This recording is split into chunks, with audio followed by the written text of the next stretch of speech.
those who think they can keep picking, cutting our banana leaves because we are short stems, boy, you don't know how much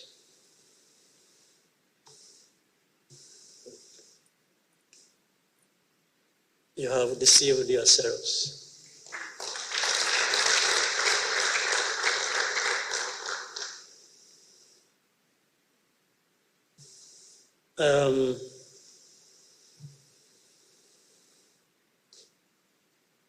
Yes, even say we are accused of stealing the wealth, the minerals of Congo.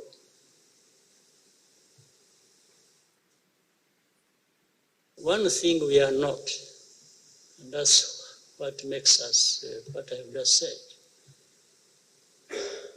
We are not thieves.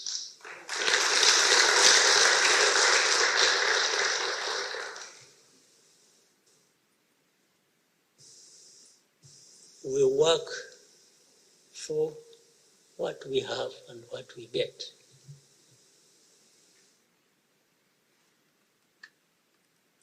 In fact, we are where we are, I think some decent progress, but not really too much. We still have to do a lot.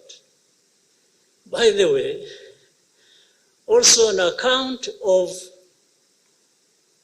the support we get from these people who accuse us or who accept that we actually do that, meaning these powerful countries. They actually give us a lot of support. And if they took time to scrutinize, because they support other countries as well, including the Congo that we are accused so much for what's happening there. They will find, they will not find a place where we give value for their money than Rwanda. They will not. I can bet on this. For every dollar they spend on us, they support us with, we will show more for it than anybody they give their money.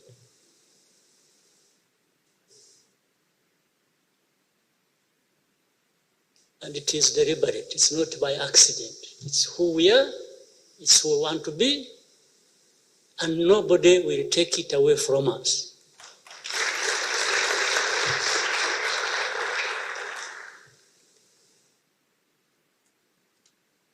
But when it comes to trying to cut the banana leaves because we are short stems,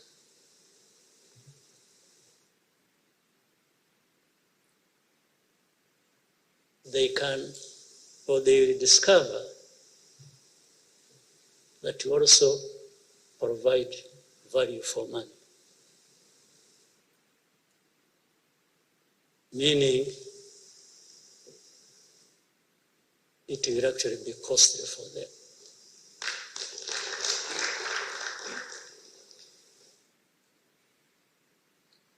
Now, let me add to that. For the FDLR and the affiliate groups, Rwanda and so on and so forth. And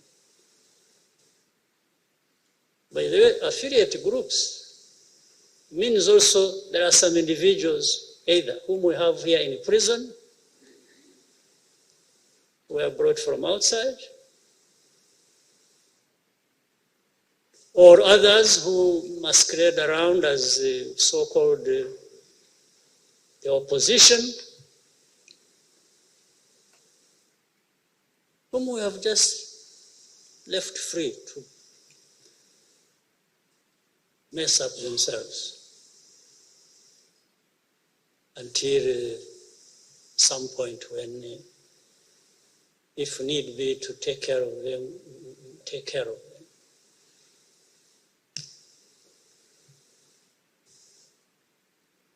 But why do you think this problem, for example, of FDLR, has been there for the last nearly 30 years? Why? Because you think it's a too complicated a problem to resolve?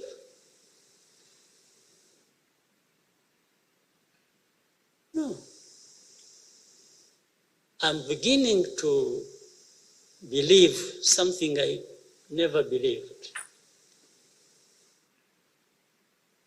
But I suspected, but I had no proof and I don't want to believe it. But it's so many years that if you can't find another explanation, then you have to believe it.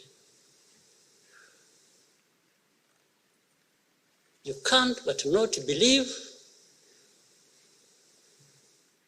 that actually somebody, somewhere, wishes this problem to be there forever. Around it, so many things are played. One, it is maybe to check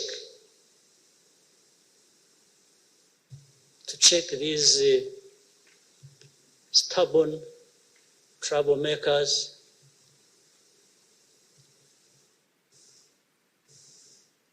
but short banana stems. It is to check them. There's always something to. So it's maintained there.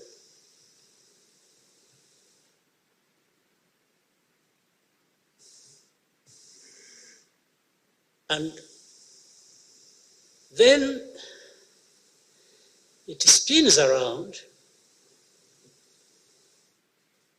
for the crimes associated with these people of our history, of our tragedy in Rwanda in 1994, the history before that.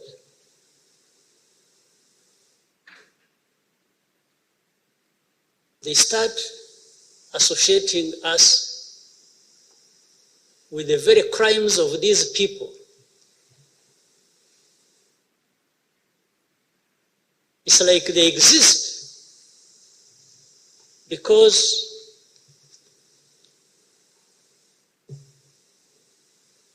we are doing something wrong. In actual fact, maybe we share in the crime. We share in the crime they committed. So in other words, for the perpetrators and victims of tragic history, we are actually the same. There is no difference. Isn't it the whole narrative since 1994? How we in this country are known for stifling freedoms of people, we violate human rights. Then sometimes when they are talking about the violating of human rights, they point to the people who are here, whom they have labeled opposition leaders, who are associated with this history, that we are violating their rights. Can you imagine? The very people who are associated with the genocide, well, here are some of them, many of them outside there, whom they have even sometimes refused to try for their crimes because they can't return them to Rwanda because Rwanda's justice and human rights, and if they return them to Rwanda, they will be denied their their justice, their freedom, their human rights. And then we respond to these people and say, okay, if you can't give them to us, here is the evidence. You try them in your courts because you are better than us. And they still don't do that. So what does that mean? What would that mean for anybody who wants to think? You don't want me to try them for reasons you are giving, that whether false or true. But then how about you? How about you trying them? What's wrong with you? You mean you're questioning your own justice system as well?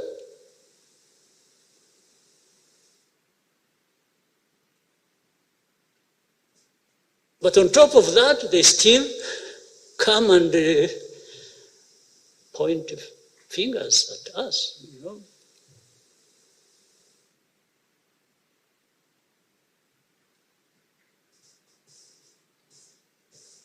But sometimes there is poetic justice that goes on.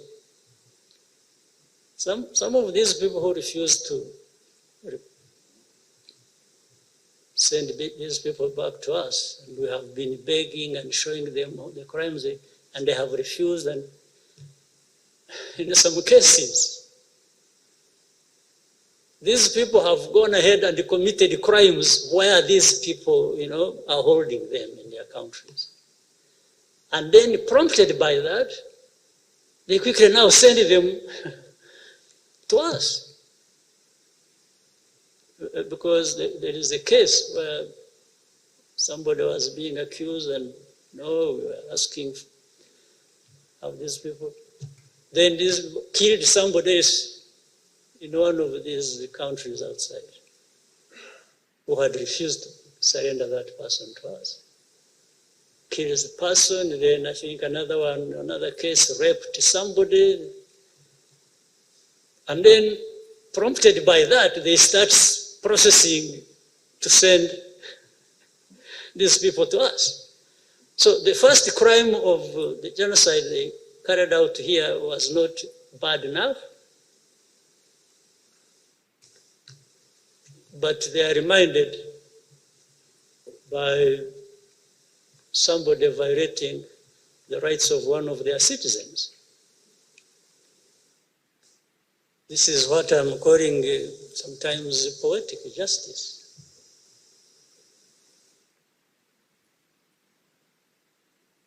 So,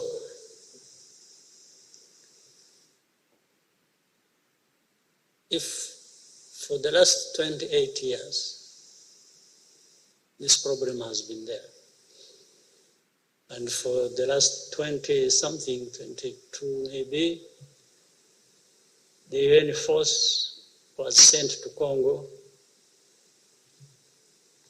to deal with this situation. On top of the list, being to deal with FDLR and these other genocide groups. And there is not a single day,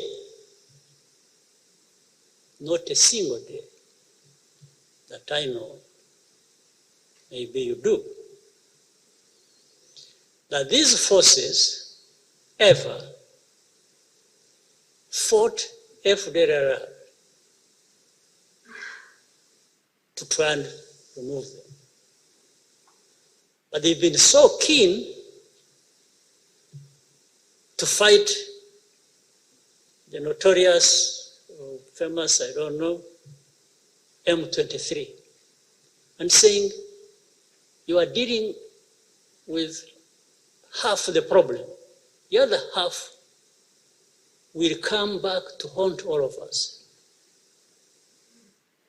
This is not a military issue. This is not a problem you want to resolve by force of arms. It's largely a political problem. You need to attend to. You maybe help the Congolese government to address this problem. They ignored us. Fine.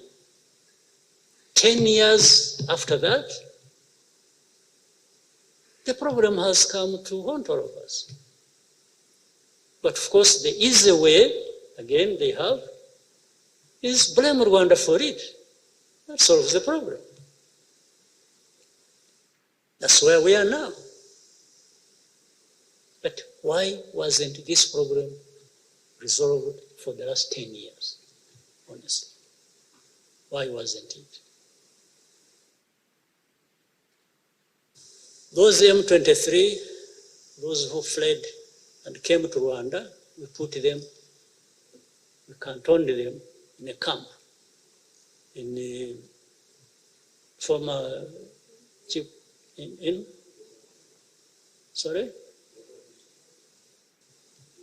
Ngoma, former Chibungo. We disarmed them, we gave arms back to Congo. They took the arms. I'm talking about facts here, not now.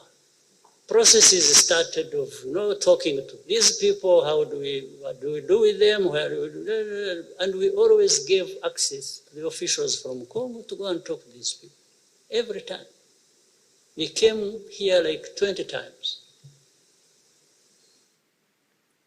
The last I heard of was when they said they wanted the representatives of these people and others. The majority of them went to Uganda. There was a bigger group. And they said they wanted to talk to them, to their representatives, those groups here and those groups in Uganda. They took them to Congo, to Kinshasa actually, supposedly to talk to them and resolve their problems. These people they took spent months in a hotel where they put them.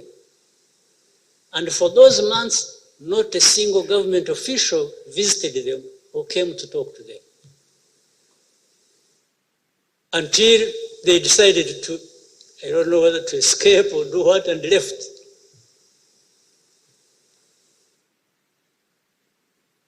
Now, the problem comes back to be Rwanda's problem.